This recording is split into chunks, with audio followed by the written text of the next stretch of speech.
Salut à toi, c'est Gohan et bienvenue dans 2 minutes pour parler manga. Aujourd'hui, je vais te parler de Jujutsu Kaisen. C'est un manga que tu connais peut-être, en tout cas une licence que tu connais peut-être parce qu'elle cartonne en animé chez Crunchy. C'est vraiment un animé incroyable. Je pense que je vous en parlerai prochainement dans un top 5 des animés à regarder en ce début d'année 2021. Aujourd'hui, on va parler du manga. C'est une licence qui est disponible chez Kiyun. Il y a 6 tomes plus le tome 0 que vous pouvez voir ici en arrière-plan. Le tome 0 en fait concerne l'école d'exorcisme de Tokyo. C'est un tome un peu à part, vous pouvez l'acheter un peu pour la connaissance de la licence et du manga. Derrière tout ça, il y a quand même 6 tomes déjà. C'est un manga que j'aime beaucoup parce qu'en fait, c'est un shonen, c'est un shonen et ça cartonne toujours.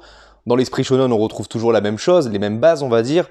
Un personnage qui maîtrise pas forcément sa force ou ses pouvoirs ou ses techniques. Et après, finalement, on a l'esprit shonen avec la mise en avant d'un tournoi, un personnage qui est finalement un peu faible, mais qui va finalement évoluer au fur et à mesure grâce parfois à un sensei, donc à son maître ou à son prof, à voir comment on le voit dans le manga. Je vais vous parler surtout de ce premier tome, pas vous spoiler la licence de manière générale. On va découvrir Yuji, qui est un jeune adolescent qui fait partie d'une association d'exorcisme à travers son école.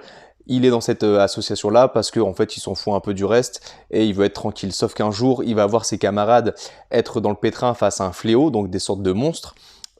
Pour résoudre ce problème, il va avaler, je vous la fais très condensée, il va avaler une relique, et cette relique, en fait, qui est un doigt du démon Ryomen Sukuna, qui est le démon le plus puissant qui existe, qui a été réparti en plein de reliques à travers le pays.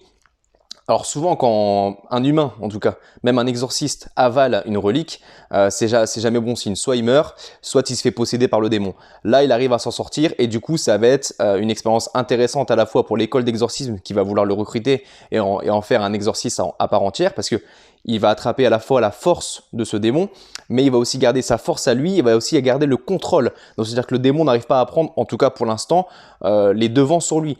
Et sa mission va être assez simple, en tout cas dans les grandes lignes, c'est qu'il va devoir récupérer toutes les reliques de ce fameux démon aux deux visages, Ryomen Sukuna.